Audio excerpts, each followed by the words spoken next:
इस कार्यक्रम के पुण्यार्चक हैं श्री रतन लाल जी, श्रीमती राजप्रभा, अशोक, ममता, आदित्य, रिद्धिमा, आकाश एवं विशाल सेठी कोलकाता, श्री सुनील जी, श्रीमती आशा जी, विक्की, श्रेया, सिद्ध एवं अद्विता हैदराबाद। माता पिता श्रीमान रूपचंद जी, कमला जैन, दिनेश जैन, रेखा जैन, दिवेश जैन, दिशा जैन। गंगवाल परिवार, प्रवासी मुंबई, निवासी व्यावर।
जब समय के पूर्व यदि वो नीचे आ जाता है तो उस समय द्वितीयोपशम सम्यक दर्शन का काल बचा होने के कारण से उसको द्वितीयोपशम सम्यक दृष्टि कहते हैं। जैसे 11वें गुण स्थान में कोई जीव मरण को प्राप्त हुआ और प्रथम समय में ही वह मरण को प्राप्त हो गया, और विग्रह गति में 4 ही गुण स्थान होते हैं, तो वो चौथे गुण स्थान में आकर के जब तक एक अंतर मुहूर्त पूरा नहीं होगा तब तक जो उपशमित दर्शन मोहिनी की प्रकृतियां हैं वे उदय में नहीं आएंगे। इसलिए मरण की अपेक्षा, काल क्षय की अपेक्षा से नीचे गुण स्थानों में द्वितीयोपशम सम्यक दर्शन पाया जाता है। हाँ, देखिए आप सभी लोग देख रहे हैं पूज्य मुनिपुंग और सुधासागर जी महाराज का बिहार कुंडलपुर से कटनी नगर की ओर चल रहा है, और आज पूज्य वर का स्वास्थ्य भी थोड़ा गला आपको ऐसे लग रहा होगा, आवाज़ स्पष्ट नहीं आ रही है, किंतु अपन सभी का कितना पुण्य का उदय है और महाराज की कितनी बड़ी कृपा है। कैसे इस परिस्थिति में वो अपने समक्ष उपस्थित हुए हैं उस शंका का समाधान।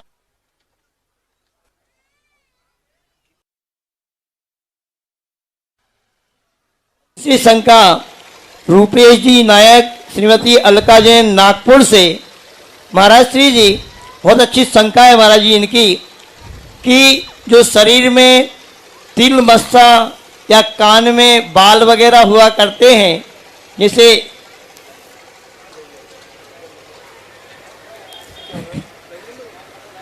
हाँ, ये लक्षण जो रहते हैं शरीर में, इससे व्यक्ति के क्या कुछ भविष्य का ज्ञान होता है या कोई वह विशेष व्यक्ति हुआ करता है, एक चिन्ह जिसके उससे रहते हैं। सागर महाराज जी के हैं कान में अच्छे बाल बड़े। नहीं, उन्होंने कहा और भी बहुत सारे लोग के, आचार्य भगवान के भी कान में हैं। देखो, ज्योतिष शास्त्रों के अनुसार प्रत्येक व्यक्ति की जिंदगी की पूरी कहानी शरीर के नख से लेकर पैर तक, सिर तक, हर चीज में लिखी है। ललाट पे भी लिखी है, ओंठों पर लिखी, दांतों पर लिखी, यहाँ तक कि पूरी जिंदगी अपने जो बाल है ना, रोम, ये छिद्र हैं, वहाँ भी पूरी जिंदगी की कहानी लिखी। जो ज्योतिषाचार्य होते हैं वे यदि अच्छे ज्योतिषाचार्य हैं तो आंख के बालों को देख करके उसकी पूरी जिंदगी बता सकते, नखों को देख के बता सकते। प्रकृति ने पूरे शरीर की रचना ऐसी की है जिसमें भविष्य पूरा लिखा हुआ है। अब बाँचने वाला चाहिए। तिल है, भौंरी है, मशा है, बाल है, नख है, सब, ऐसा कोई भी स्थान नहीं है। और इस नख में पूरी कहानी लिखी है जिंदगी की। यदि जानकार होगा तो इस उंगली के नख को देख करके बता देगा कि इनकी पूरी जिंदगी क्या है। पैरों की आकृति में लिखा हुआ है, चेहरे की आकृति में लिखा है, कानों में, नाक में, ओंठों की आकृति में लिखा है। जो सामुद्रिक ज्योतिष शास्त्र है उसमें ये सारी चीजें आती। एक छिन्न नाम का ज्योतिष है, व्यंजनों से पता लगाया जाता है। तो इनके सबके अलग अलग संकेत होते हैं और उन संकेतों का कोई नियामक निर्णय नहीं। वही चीज अन्य स्थान पर जाकर के शुभ है और अन्य स्थान पर जाकर के अशुभ है। बताना इसलिए संभव नहीं है क्योंकि लोग फिर उसी दृष्टि से दुनिया को देखने लग जाते हैं। अभी एक आध उदाहरण मैं दे दूं तो उसी उदाहरण को लेकर सारे दुनिया, अच्छा ये ऐसा है, महाराज ने कहा था। तो बस इतना है, लेकिन है सब कुछ, हर चीज में कोई ना कोई संकेत जरूर है। देखिए, पूज्य मुनिवर ने कितने अच्छे से इस प्रश्न का समाधान किया है। इससे ऐसे लगता है कि महाराज जी को भी सब कुछ ज्ञान इसका है और बहुत इसकी जानकारी महाराज जी भी रखते हैं। अगला प्रश्न श्रीमती रेखा जैन, देहरादून से। महाराज श्री जी, मोबाइल में मुनि महाराज या भगवान के फोटो वगैरह होते हैं तो उनको डिलीट करना पड़ता है क्या? ये इसमें हमें दोष लगता है? कोई बाधा नहीं है, छाया है, प्रतिबिंब है, प्रतिष्ठित न होने से ऐसा कोई दोष नहीं है। आपकी भावना गलत नहीं होना चाहिए। आरती जैन बिलहरी से, इन्होंने भी बहुत अच्छा प्रश्न किया महाराज जी। इनकी शंका है कि पूजन किस कलर के धोती वगैरह में करना चाहिए। आजकल लोग तरह तरह के कलरों की धोती में पूजन वगैरह किया करते हैं। मुझे लगता है कि कहीं ऐसा ना होने लगे आगे कि पैंट शर्ट में ही पूजन करने लगे लोग। करने लगेंगे, करने लगे हैं। बड़े बड़े शहरों में ऐसे होने लगा। धुली हुई द्रव्य से लोग पैंट शर्ट में पूजा करते हैं, गलत है। पूज्यवर जिनसेन स्वामी ने महापुराण में दुपट्टा और धोती का प्रयोग किया है, धौत और उत्तरी, और शुक्ल वर्ण का होने का विशेष वर्णन है। दूसरा रंग जो केसरिया रंग जो होता है, ये दो रंग ही विशेष रूप से होना चाहिए। आज पंचकल्याणक आदि में अनेक कलर का प्रयोग किया जा रहा है। ये फैशन के नाम पर समझ लीजिए। बाकी पूजा 2 ही वस्त्र है, शुक्ल और केसरिया वस्त्र ही उचित हैं। इनका लाभ है, इनकी एनर्जी है, इनका फल है। लाल वस्त्र पहन करके पूजा करेंगे तो उपलब्धि होगी, लेकिन वो सब भस्म हो जाएगी। अनेक कलर वाले कपड़े पहनकर करेंगे तो पूजा का जो फल मिलना चाहिए वो नहीं मिलता। केसरिया रंग का एक ऐसा फल है, वैसे ही शुभ और सगुन के रूप में लिया जाता है। तो 2 वस्त्रों में पूजा करने से पूजा हमारे लिए अच्छे कार्यों की तरफ प्रेरित करेगी। और काले पीले आदि और भी कलर पहन के करेंगे तो वह पूजा का फल हमें दुष्परिणाम के रूप में भी मिल सकता है। तो महाराज जी, इसमें एक बात और ये आती है कि धूली द्रव्य से फिर सामान्य कपड़ों में व्यक्ति पूजन नहीं कर सकता क्या? नहीं करना चाहिए। मंदिर का भी यूनिफॉर्म होता है, एक स्कूल का यूनिफॉर्म होता है, तो मंदिर का यूनिफॉर्म क्यों नहीं होना चाहिए। राजेशी जैन पाटनी गुना से इन्होंने शंका की है महाराज जी, पूजवर जैसे किसी व्यक्ति का 4 प्रकार के आहार का त्याग है और वह सम्मेद शिखर जी जाता है और वहाँ पर चौपड़ा कुंड में 4 बजे से ही उकावली वगैरह मिलती है, तो वो व्यक्ति पी सकता है क्या? त्याग है तो कैसे पिएगा? कहीं मिलती हो। जब त्याग है तो नहीं पी सकता, क्यों पीना चाहिए? हाँ, बहुत बढ़िया। 4 प्रकार के आहार का त्याग है तो फिर उकावली कैसे पी सकता है? पूजवर ने बहुत अच्छा आंसर दिया। डॉक्टर मगन जैन जी आस्था, शुद्ध ज्ञानावरण कर्म का क्षयोपशम कैसे प्राप्त होता है? ज्ञानावरण के क्षयोपशम अनेक तरीके हैं। पापियों को भी ज्ञानावरण का क्षयोपशम होता है। अभव्य को तो इतना बड़ा ज्ञानावरणी कर्म का क्षयोपशम भी हो जाता है कि वो 12 अंग का ज्ञाता बन जाता है। मिथ्या दृष्टि भी क्षयोपशम प्राप्त कर सकता है। बस वो जो कारण बताए हैं उन कारणों का यदि अभाव हो जाए तो क्षयोपशम बन जाता है। क्योंकि हम सम्यक दर्शन को ही कारण नहीं मान सकते, क्योंकि मिथ्या दृष्टियों का ज्ञान ज़्यादा देखा जाता है।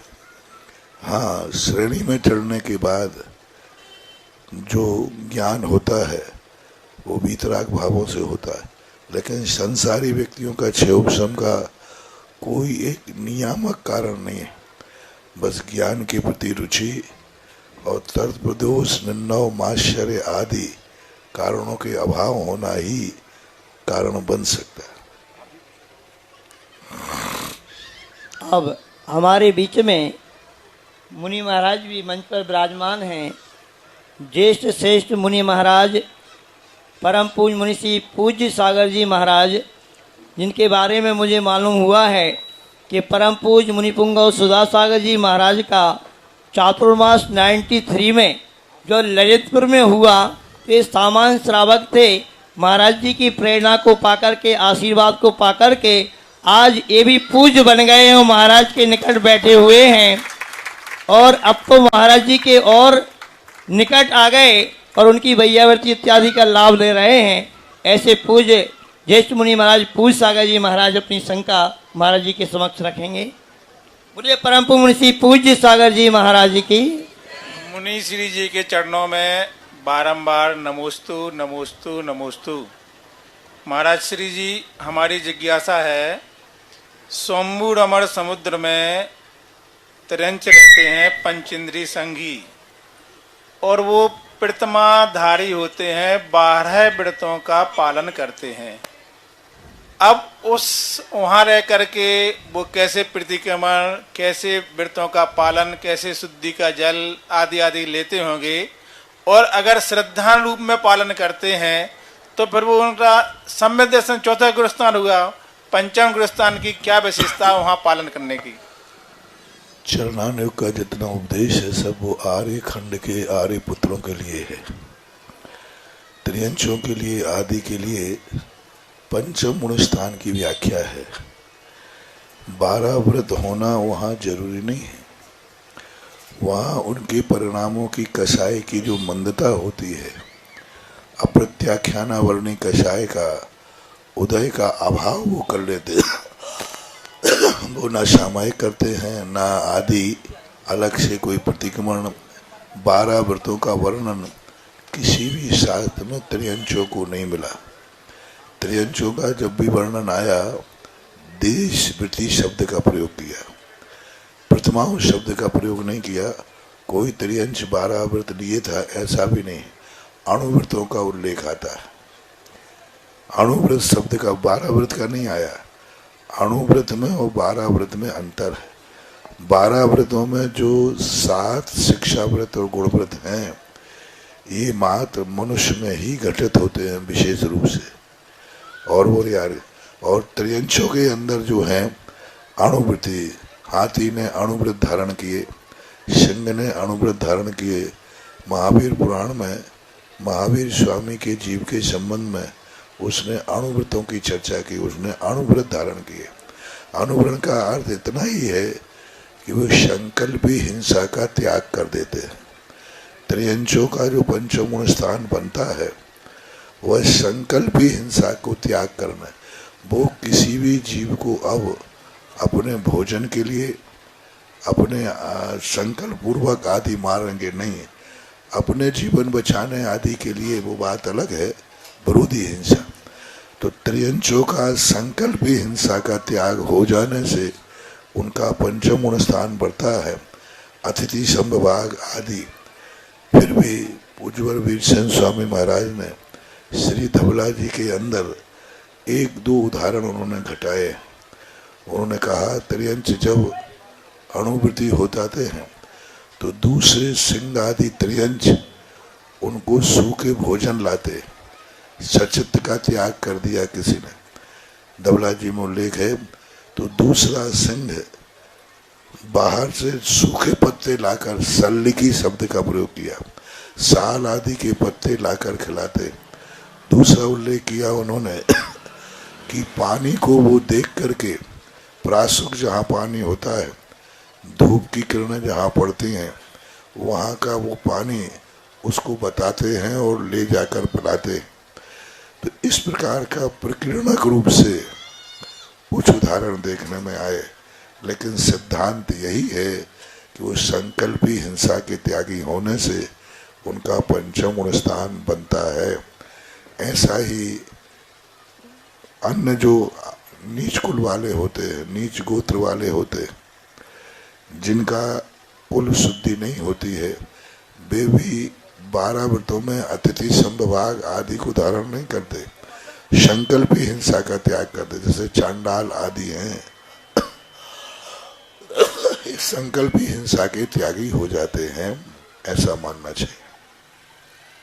देखिए, कटनी नगर और आसपास में रहने वाले गांवों में जो लोग रहते हैं, उनका बहुत बड़ा सौभाग्य है।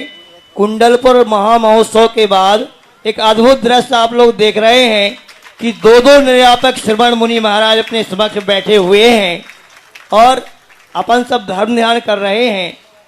हमारे बीच परम पूज्य निर्यापक श्रवण मुनि श्री वीर सागर जी महाराज मंच पे विराजमान हैं। मैं अब उनसे निवेदन करूंगा कि पूज्य निर्यापक श्रवण मुनि पुंगव सुधा सागर जी महाराज के समक्ष आप अपनी शंखा को रखें। पूज्य निर्यापक श्रवण मुनि पुंगव श्री सुधा सागर महाराज श्री के चरणों में बारंबार नमस्ते। इस बिलहरी अतिशय क्षेत्र में आकर के जब दर्शन किए, प्राचीन प्रतिमाओं को देखा, देख कर के विचार आता है कि भारत देश में जगह जगह से जब जब खुदाई की जाती हैं, प्राचीन प्रतिमाएं प्रकट होती हैं। जैन प्रतिमा ही प्राय देखने में आती हैं, अन्य प्रतिमाएं कहीं निकलती नहीं हैं। इसे देख कर के हर एक जैन श्रावक का श्रद्धान और अधिक मजबूत होना चाहिए। पर वर्तमान में ये देखा जाता है कि बहुत से लोग इस जैन संस्कृति को छोड़ कर के मिथ्या मार्ग की ओर ही अनुसरण कर रहे हैं। अपने श्रद्धान को गला करके, या यूं कहें अन्य जगह आकर्षित हो रहे हैं।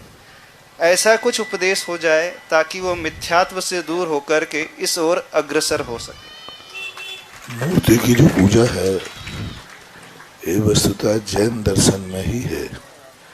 अन्य किसी दर्शनकार ने मूल सिद्धांतों में कहीं मूर्ति का उल्लेख नहीं।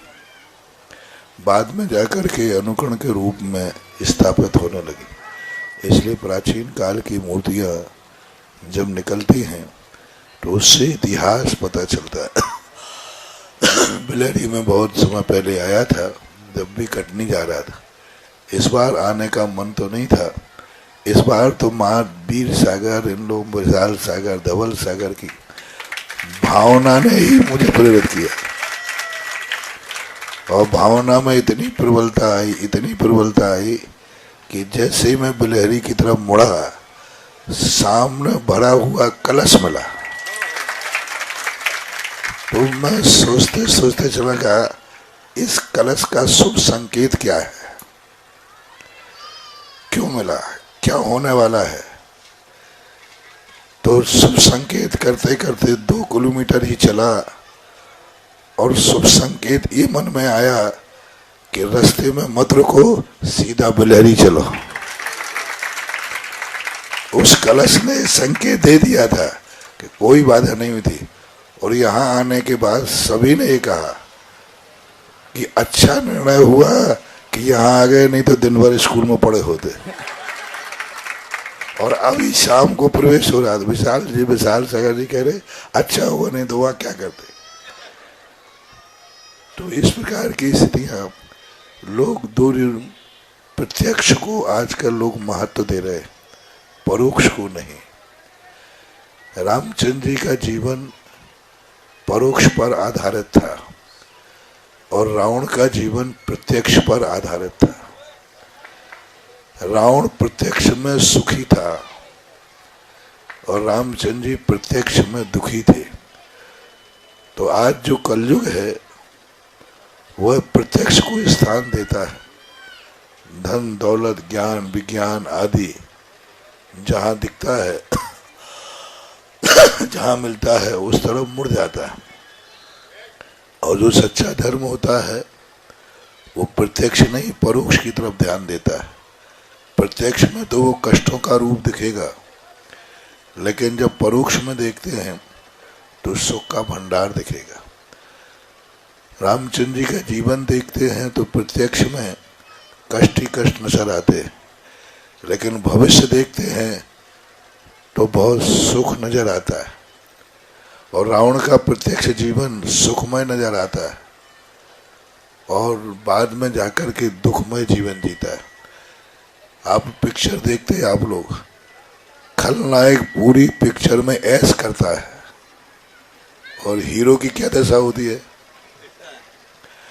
और अंत के 5 मिनट में खलनायक समाप्त और हीरो के सुख के दिन आते ही पिक्चर खत्म। मार 5 मिनट को उसका सुख दिखाते, उसके अब पूरे खलनायक के अच्छे दिन चलते रहे, पूरी पिक्चर चलती रही।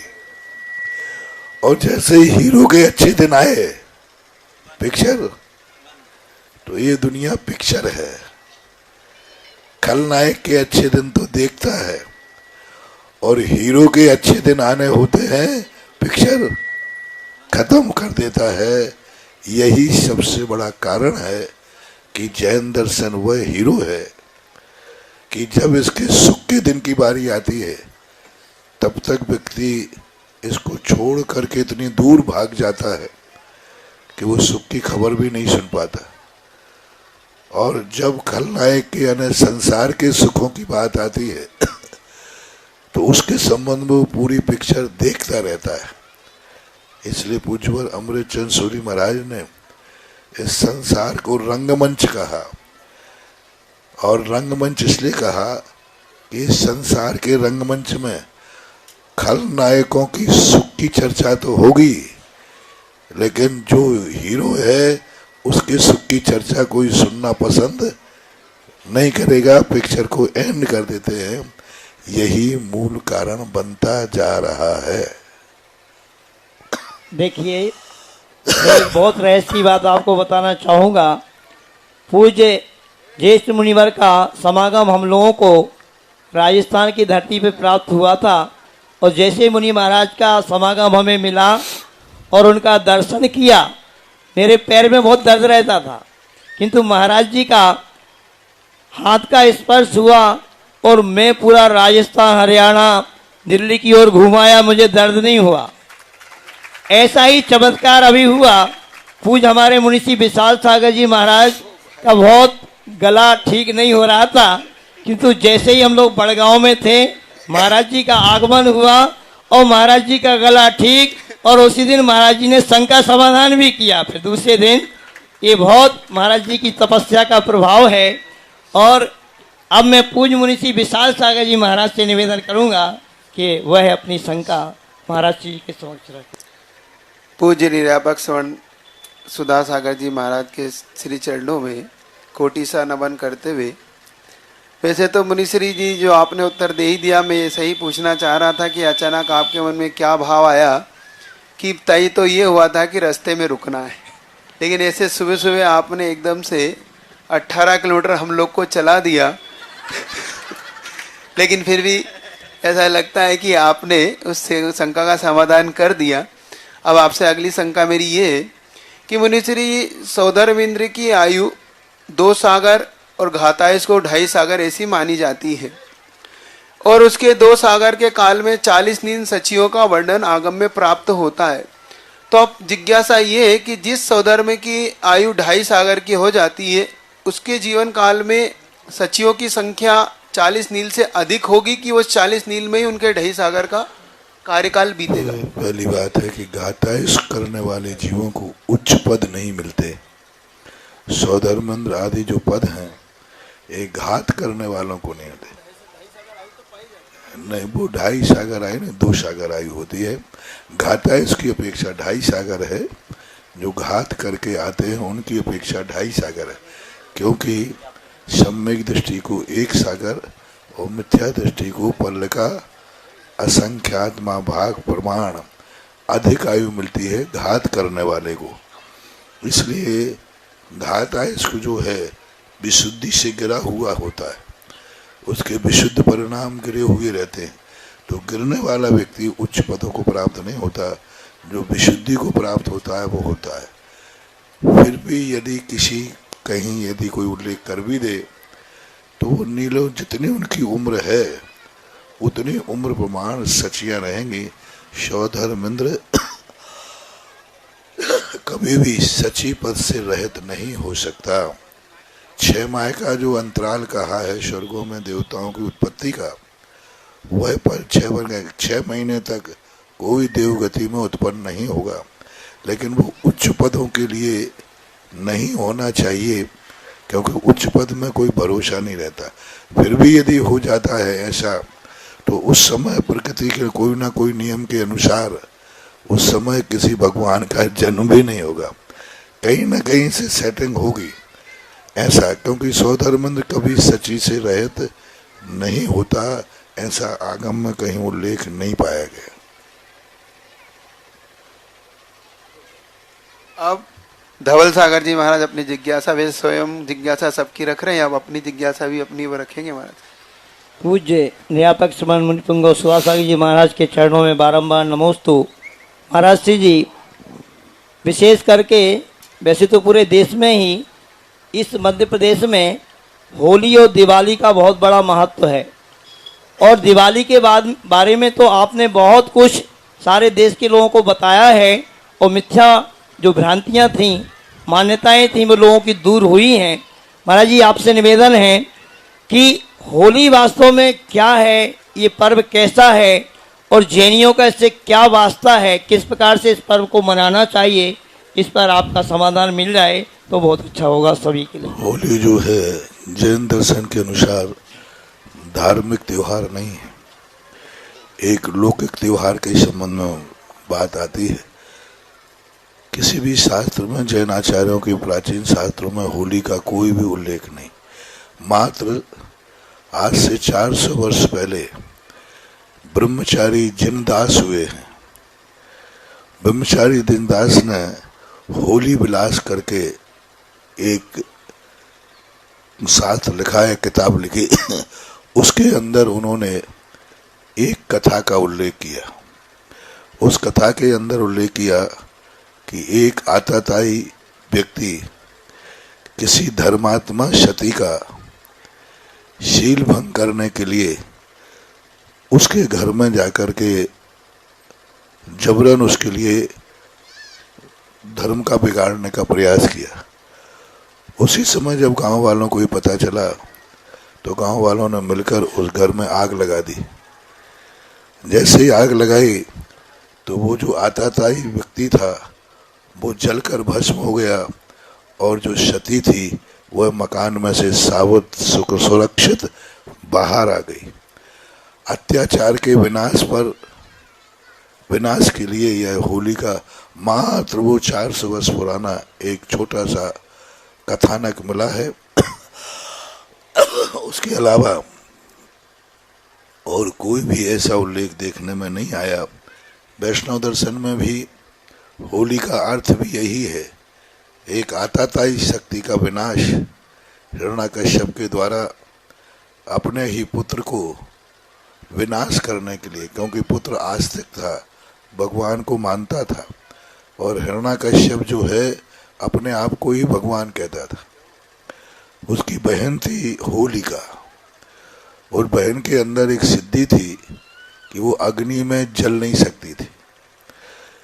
तो उसने प्रहलाद को गोदी में लेकर के, प्रहलाद की वो बुआ हुई, बुआ को गोदी में बैठ करके और चारों तरफ से लकड़ियां जला दी। उस बेटे की भक्ति के कारण से उस होलिका की जो सिद्धि थी, शक्ति थी, वो नष्ट हो गई, होलिका जल गई और प्रहलाद बच गए। इसकी प्रतीक के रूप में होली का उल्लेख एक घटना को लेकर के चलता है और उस घटना के क्रम को लेकर के लोग होली मनाते हैं। बस होली पर हमारा यही संदेश है कि आज भारत के त्योहार हिंसक हो गए। आज सबसे ज्यादा होली पर शराबखोरी होगी, नशाखोरी होगी, जुआ खेले जाएंगे, वेशन। कोई भी त्योहार होता है बुराई को मिटाने के लिए होता है और आज सबसे ज्यादा त्योहार पर बुराई पनपती है। पूरे भारत को संदेशा है कि होली के दिन कम से कम शराब का प्रयोग न करें, जुए का प्रयोग न करें। यदि किसी से दुश्मनी है तो कम से कम होली के दिन उससे दुश्मनी न बनाए, बाद में अगाड़ी पिछाड़ी तुम जाना। कम से कम त्योहार को बदनाम न करें। उस दिन कितने लोग अपनी कसाएं निकालते हैं होली पर, ये बहुत गलत है। पहला बात। दूसरी बात है, गंदगी से होली न खेलें।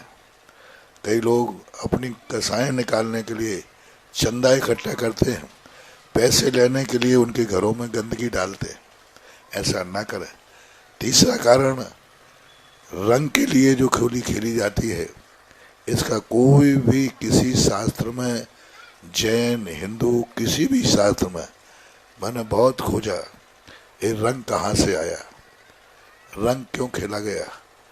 तो ये रंग से जो होली खेलना है, और कई लोग ऐसे निकृष्ट रंग बनाते हैं कि वे रंग शरीर के लिए नुकसानदायक होते हैं और इतने नुकसान होते हैं कि कई बार व्यक्ति अंधे हो जाते हैं ऊपर फेंक देते।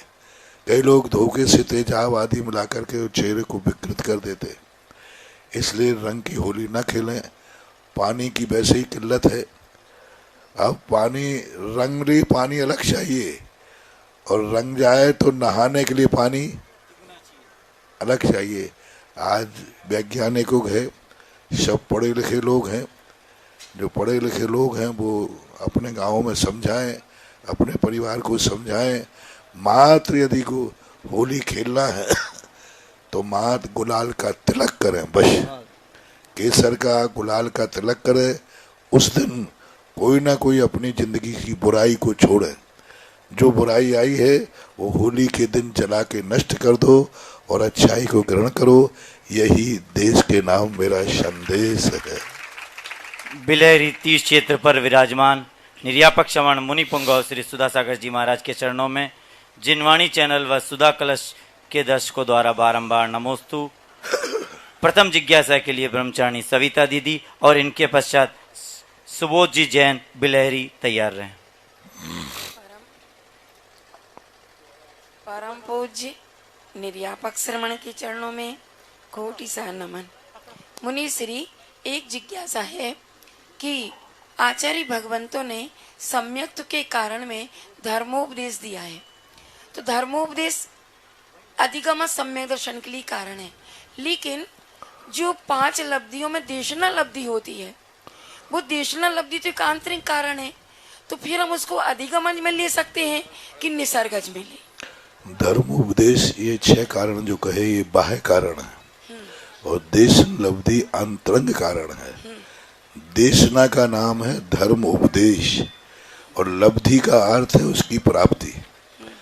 देशना में वह व्यक्ति सुनता है, बाह्य निमित्त कहलाता, लब्धि अंतरंग कारण है। अंतरंग कारण में जब व्यक्ति वाणी सुनता है तो सुनने के बाद देशना लब्धि के संदर्भ वो तद्रूप कहता है यही सत्य है जो कहा जा रहा है, यही सत्य है जो कहा जा रहा है।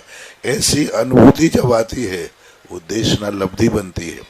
और महाराज बोल रहे हैं ये निमित्त है, जैसे भगवान के दर्शन करने से सम्यक दर्शन हो भी और ना भी हो, लेकिन देशना लब्धि में तो वह व्यक्ति ग्रहण कर लिया, आत्मा की पर्याय बन गई उसकी आत्मा का तद्रूप कर लेता है, यही सत्य है, यही सत्य है जो कहा जा रहा है। ऐसी जब प्रतीति आती है तो देशना लब्धि आती है।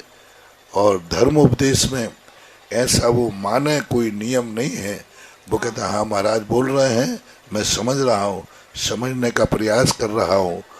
और जब वो यदि ये कह देगा जो महाराज ने कहा यही सत्य है, तो वह धर्म उपदेश देशना लब्धि बन जाएगी, क्योंकि बाह्य कारण से ही अंतरंग कारण की उत्पत्ति होती है, ऐसा नियम है। बहुत अच्छा। सुबोध जी बिलहरी और इनके पश्चात पूर्व विधायक सुकृति जी जैन। परम पूज्य मुनि संघ को मेरा बारंबार नमस्कार नमस्कार नमस्कार। पूज्य महाराज जी, मेरी जिज्ञासा है कि हम कब किसी व्यक्ति को देखते हैं तो बहुत खुशी होती है, और कभी किसी व्यक्ति को देखते हैं तो उसके ऊपर अचानक गुस्सा आता है, चाहे वो व्यक्ति परिचित हो या अपरिचित। ऐसा क्यों होता है? कभी कभी क्यों, कोई कारण वर्तमान के ही नहीं होते, अतीत के कोई कारणों से कभी कभी ऐसा होता है, लेकिन ऐसे परिणामों को संभालना चाहिए।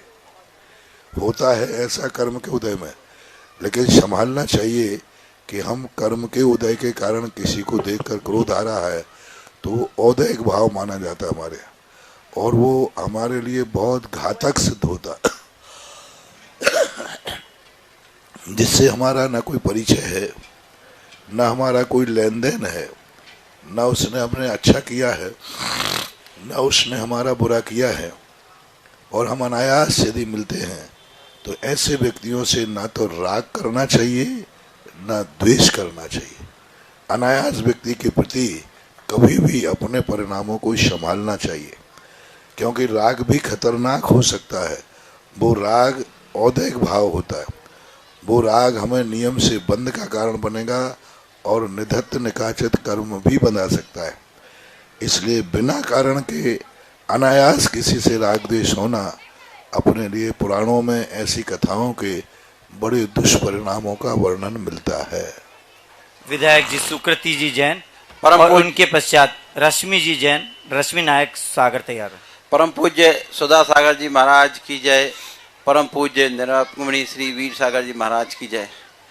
परम श्रद्धेय महाराज जी, जब से एक समझ पैदा हुई हमारी, लगभग 45 साल पूर्व विद्यानंद जी महाराज जी के सानिध्य में मैं रहा, तब भी उनके बहुत अनुयायी थे जो जैनेतर भी थे। आज भी परम पूज्य विद्यासागर जी महाराज जी के अनुयायी, उनके प्रशंसा करने वाले, उनके सिद्धांतों को मानने वाले बहुत सारे लोग हैं। महाराज जी, एक प्रश्न उठता है, एक प्रश्न आया भी था कि कुछ जो जैनेतर लोग जैन धर्म स्वीकार करना चाहते हैं, तो इसमें अपने धर्म में ऐसी क्या व्यवस्था या प्रक्रिया है कि जो आना चाहे तो उनके लिए मार्ग सुगम हो जाए? लोग विचारों से तो परिवर्तन करते हैं, आचार का परिवर्तन नहीं करते। जैन दर्शन कहता है दो नावों पर मत बैठो, एक नाव पर बैठो। पूर्णतः जब यदि जैन दर्शन मानना चाहते हैं तो उनको पारिवारिक, रिश्तेदार आदि जो धर्म कुल धर्म है उसकी पूरी तिलांजलि देना पड़ेगी। दूसरी बात है उनका जो शरीर का निर्माण है, वो शरीर का निर्माण किन परिणामों से हुआ। मान लीजिए कोई मांसाहारी जीव माता पिता है और मांसाहारी जीव की संतान कभी भी कितना भी प्रयास कर ले वो श्रद्धात्मक धर्म अपना सकती है, अनुष्ठानात्मक नहीं, क्योंकि उसके खून में त्रियंचों का खून आया हुआ है मांसाहारी के द्वारा। तो हमारे लिए ये केस को देख करके ही निर्णय किया जा सकता है, सार्वजनिक नहीं। हमारे यहाँ भी चांडाल आदियों ने धर्म स्वीकार किया है, लेकिन उनसे किसी को मंदिर में अभिषेक नहीं करा लिया है, उससे किसी महाराज को आहार नहीं दिलवा दिया, उसको व्रत लिया है। चांडाल, मातंग, धीवर, इनने सब ने धर्म किए, लेकिन कोई धार्मिक अनुष्ठान नहीं कराया गया, कोई धार्मिक क्रिया नहीं कराई। मात्र आचरण परक उनको त्याग दिया जा सकता है। संकल्प हिंसा का त्याग उनको आचरण में कहा जा सकता है, मांस आदि भक्षण न करें। यह मानना ही एक प्रकार का जैन धर्म है। यदि कोई दो प्रकार का जैन धर्म हुआ, एक अनुष्ठानात्मक, जैसे आप लोग कहते हैं ना राजनीति में दो समर्थन होते, एक बाहर से और एक अंदर से, दो समर्थन, ऐसे ही धर्म में भी दो समर्थन है, एक अंदर से और एक बाहर से। तो बाहर से वो समर्थन माना जाएगा, उसने अहिंसा का त्याग कर दिया, 5 अणुव्रत धारण कर लिए, लेकिन वो त्रियंच देखो पंचम स्थानवर्ती हो जाता है, लेकिन वो चौके में नहीं आ सकता। तो कुछ क्रियाओं को छोड़ करके कुछ विशेष प्रसंगों पर उसको भावनात्मक जैन बनाया जा सकता है, द्रव्यात्मक नहीं। रश्मि नायक सागर और इनके पश्चात आमोद जैन कानपुर तैयार है।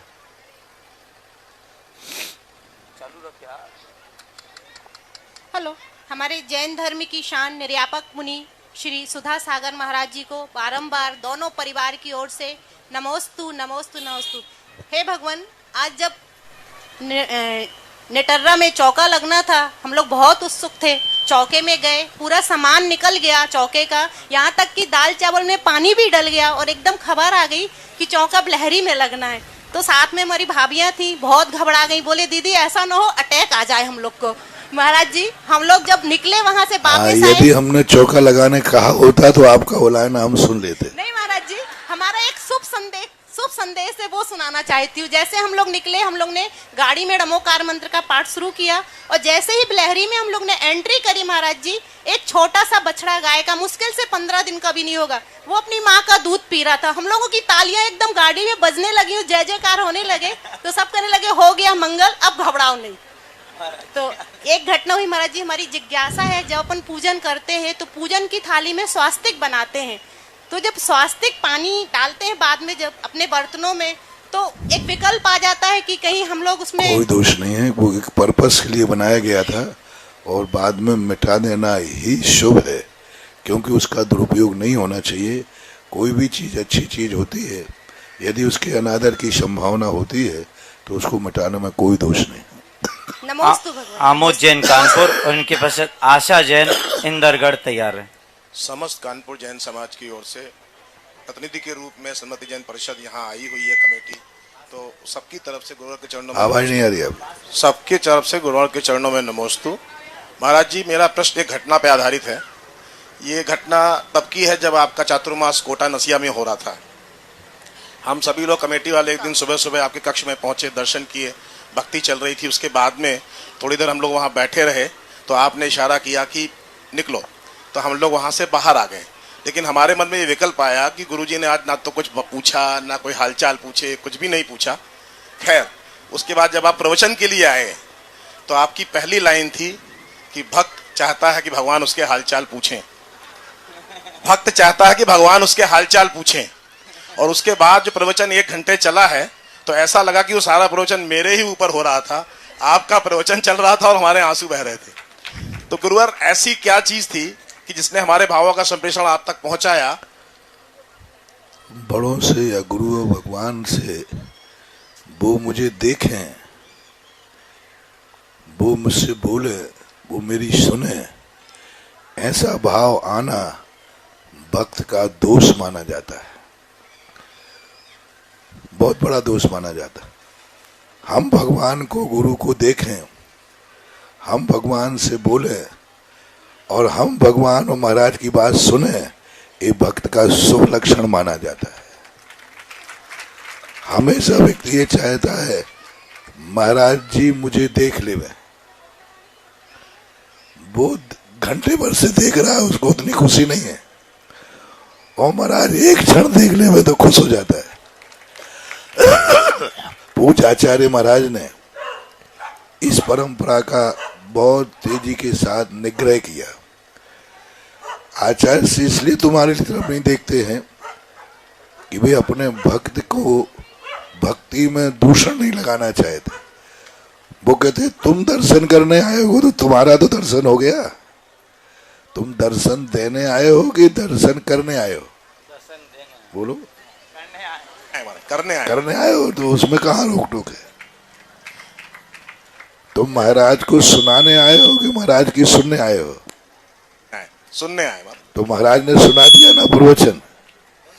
आपने महाराज जी उसमें यह भी कहा कि जितने लोग यहाँ बैठे हैं सारी खुली किताबें हैं, मैं किसी भी किताब को खोलता हूँ शुरू हो जाता हूँ, तो इसको क्या समझा जाए? एक चेहरा एक खुली किताब है, पर किताबों में खोजूं क्या? आशा जी जैन इंदरगढ़ और इनके पश्चात प्रदीप जैन कटनी तैयार है। नमोस्तु महाराज जी, मेरे और मेरे परिवार की ओर से त्रिबार नमोस्तु नमोस्तु नमोस्तु। महाराज जी मेरी जिज्ञासा यह है कि जैसे अभी अष्टानी का पर्व चल रहा है, तो जैसे हम मंदिर में पूजन विधान भक्ति भाव से करते हैं, तो क्या अभी भी देवता लोग आते हैं क्या उनको देखने के लिए? देवता लोग आ भी सकते, नहीं भी आ सकते, क्योंकि उनका अलग अपने आप में प्रभाव। वो इस समय अष्टान का पर्व में नंदीश्वर द्वीप जाते, लेकिन कुछ कचातित कहीं जाना आना चाहे तो हम निषेध नहीं कर सकते, आएंगे ही ऐसा कोई नियम नहीं है। प्रदीप जी जैन कटनी और इनके पश्चात सपना जैन बिलहरी तैयार है।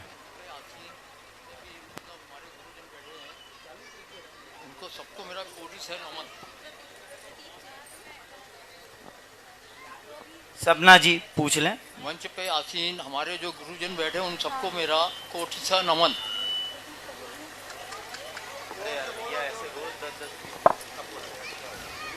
सपना जी पूछें। मंच पे आसीन हमारे जितने भी गुरुजन बैठे हैं उनको सबको मेरा कोटि सा नमन। मेरा प्रश्न महाराज जी यह है कि सबको ही भगवान पार्श्वनाथ जी को सावलिया पार्श्वनाथ बोलते हैं, मगर बहुत से लोग अपने पार्श्वनाथ भगवान जी को कलीकुंड पार्श्वनाथ बोलते। कलीकुंड का क्या मतलब? कलीकुंड नाम का एक स्थान है जहाँ से वह मूर्ति प्रकट हुई थी और कुंड में से, इसलिए उनका नाम कलीकुंड पारसनाथ। जैसे अंतरिक्ष पारसनाथ, बिचौलिया पारसनाथ, और भी नाम ले लें तो वो नाम संज्ञा पड़ गई उनकी। पारसनाथ का ऐसा कोई विशेषता नहीं थी। सपना जी जैन बिलहरी और इनके पश्चात संदीप जैन देहरादून तैयार है। महाराज जी नमोस्तु नमोस्तु नमोस्तु।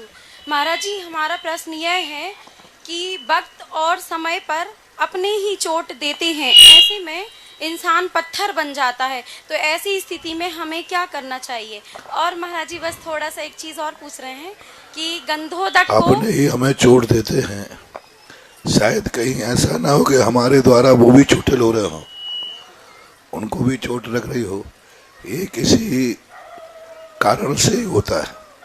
कई बार व्यक्ति अपनी स्वयं की गलती नहीं पकड़ पाता, वो चाहता है कि सारी दुनिया मेरे अनुकूल चले, तो हमें देखना चाहिए कहीं हमारी खुद की भूल तो नहीं है जो हमें अपना ही व्यक्ति अपना है तो चोट कैसे दे रहा है, चोट दे रहा है तो वो अपना कैसे हो सकता है, इस पर विचार करना चाहिए। जी महाराज जी थोड़ा सा ये पूछना था कि गंधोदक जो होता है तो मंदिर जी में कितने समय तक रखना चाहिए? गंधोदक को मंदिर जी में कितने समय तक रखना चाहिए? गंधोदक की मर्यादा तो मंदिर की व्यवस्था है, जिस समय तक रखना चाहे समिति और कमेटी के ऊपर निर्धारित है मंदिर कितने समय तक रहता है। नमस्ते महाराज। संदीप जी जैन देहरादून और इनके पश्चात श्रीमती कसक जैन राहुल जैन शास्त्री। क्योंकि हमें किसी शास्त्रों में मंदिर को रखने का कोई भी प्रावधान मिला ही नहीं। गंधोदक बनाने का प्रावधान तो है, गंधोदक लेने का प्रावधान है, मंदिर में गंधर रखा भी जाता है, ऐसा कोई आगम में कोई प्रावधान नहीं है।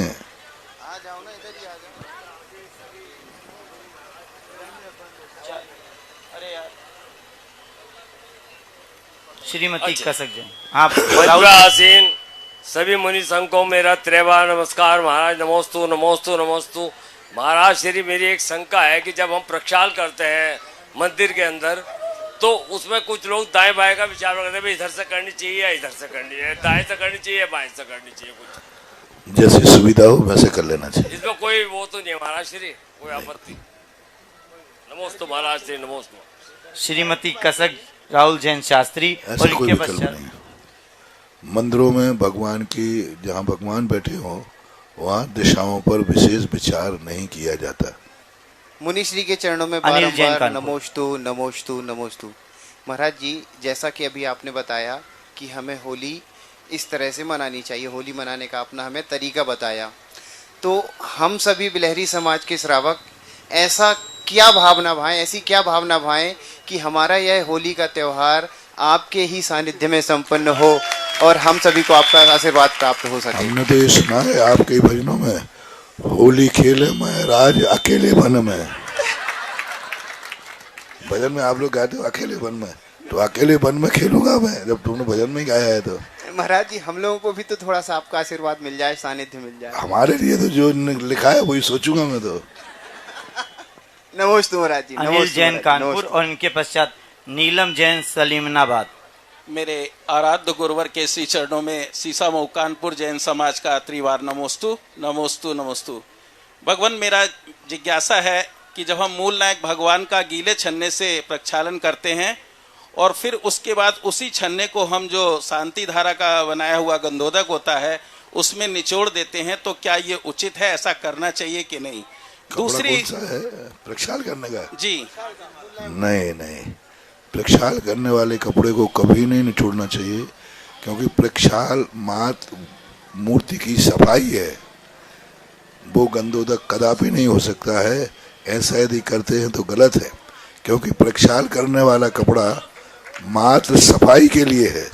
जैसे नहाने के बाद आप टॉवल से पोंछते हो, वो गंधोदक हो नहीं सकता, और ऐसा करते हैं तो गलत है, नहीं करना चाहिए। दूसरी जिज्ञासा गुरुवर ये है कि जब हम अभिषेक के बाद छत्र चढ़ाते हैं तो कुछ लोग उस छत्र को ऐसे घुमाते हैं, हिलाते हैं, तो क्या ये उचित है, करना चाहिए, क्या अभिप्राय है? कोई विशेषता नहीं है, कोई विशेषता नहीं है। नमोस्तु गुरुवर नमोस्तु। घुमाने के संबंध में हमारे यहाँ कोई शास्त्रों में वर्णन नहीं है, सीधा लग चढ़ाने का है। नमोस्तु। नीलम जैन सलीमनाबाद। कैलाश राज पाटनी कटनी तैयार है। समस्त मुनिवर के चरणों में सलीमनाबाद जैन समाज व सारी महिला परिषद की ओर से बारंबार नमोस्तु गुरुदेव नमोस्तु गुरुदेव। गुरुदेव मेरी जिज्ञासा है कि जो हम अष्टांग का पर्व में नंदीश्वर पूजन करते हैं तो उसमें क्या पुण्य मिलता है, और अन्य समय में करते हैं तो उसमें क्या पुण्य मिलता है? देखो कोई भी चीज होती है मौसम के अनुसार, समय के अनुसार कार्य किया जाए तो फल होता है। अन्य समय का निषेध नहीं है, लेकिन यदि अष्टांग का पर्व में करते हैं तो विशेषता होती। नमोस्तु गुरुदेव। श्री कैलाश जी राजपाट कटनी और इनके पश्चात तैयार रहेंगे श्रीमती शशि जैन छिंदवाड़ा।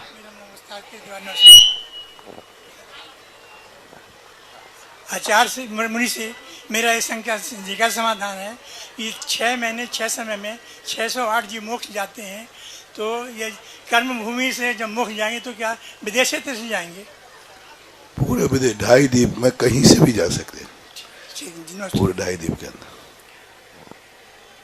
इनके पश्चात बालचंद जी जैन बिलहरी तैयार है। शशि जैन छिंदवाड़ा।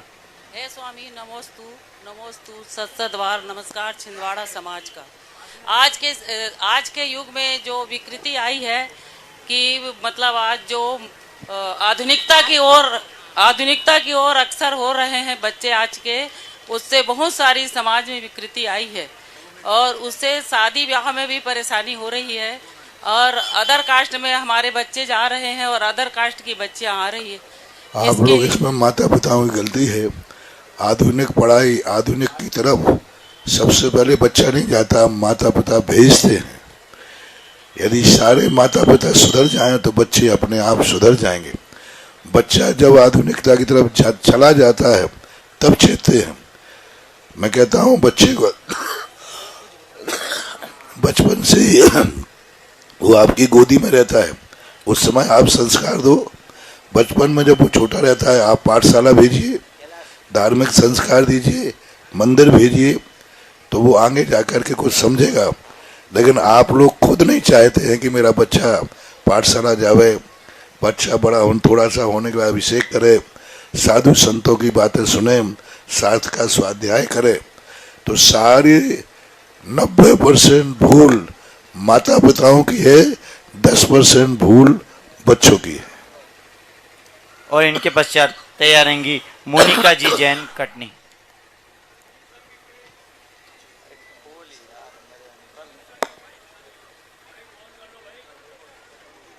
मुनि संघ के चरणों में बारंबार नमोस्तु नमोस्तु नमोस्तु।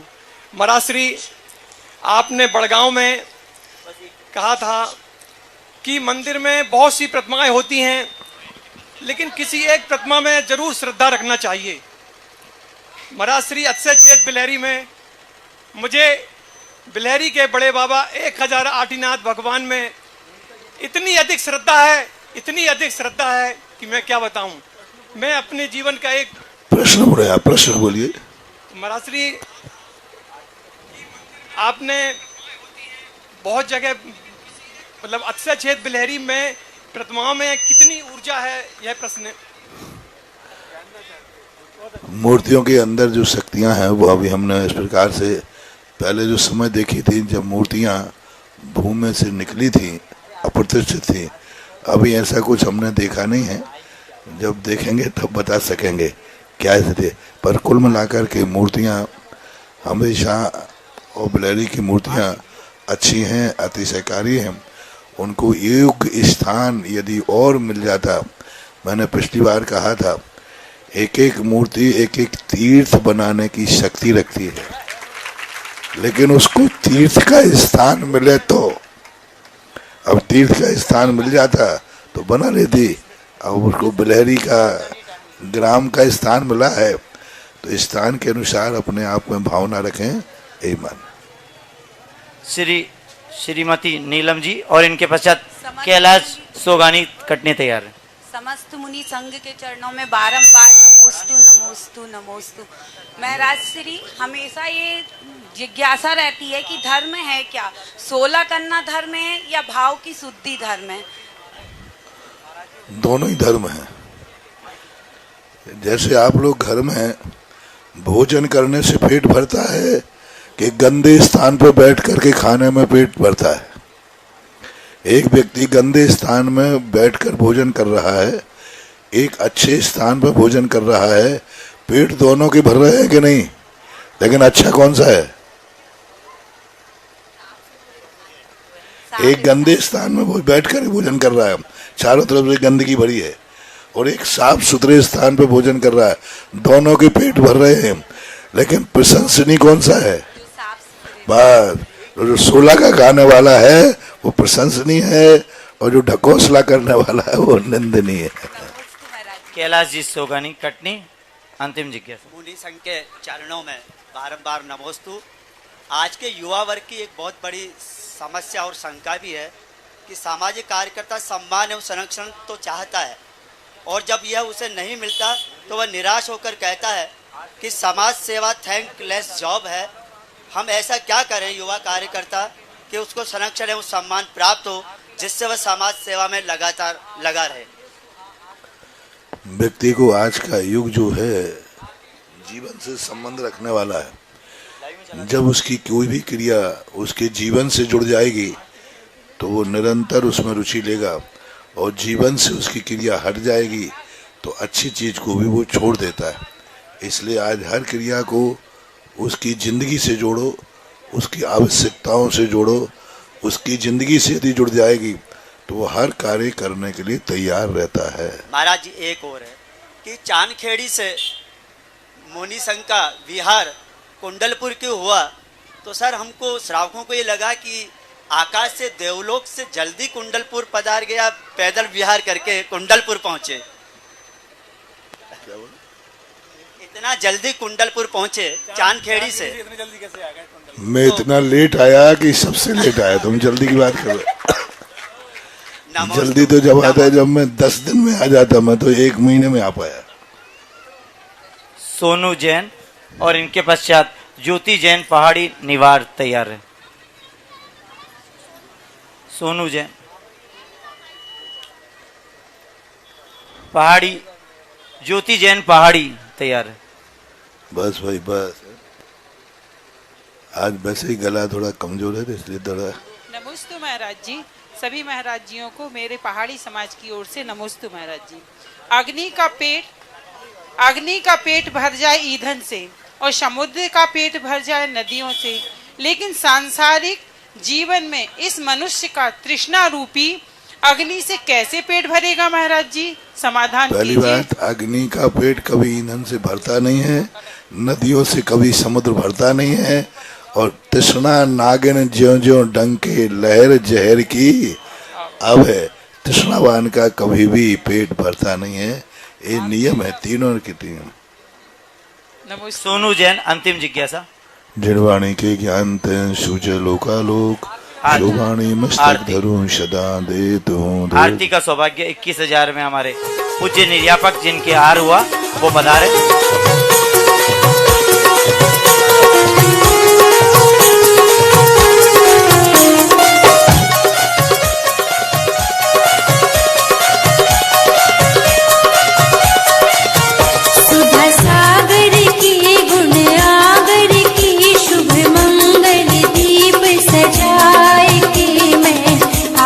उतारूं आरतियां।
इस कार्यक्रम के पुण्यार्चक थे श्री रतन लाल जी, श्रीमती राजप्रभा, अशोक, ममता, आदित्य, रिद्धिमा, आकाश एवं विशाल सेठी कोलकाता, श्री सुनील जी, श्रीमती आशा जी, विक्की, श्रेया, सिद्ध एवं अद्विता हैदराबाद।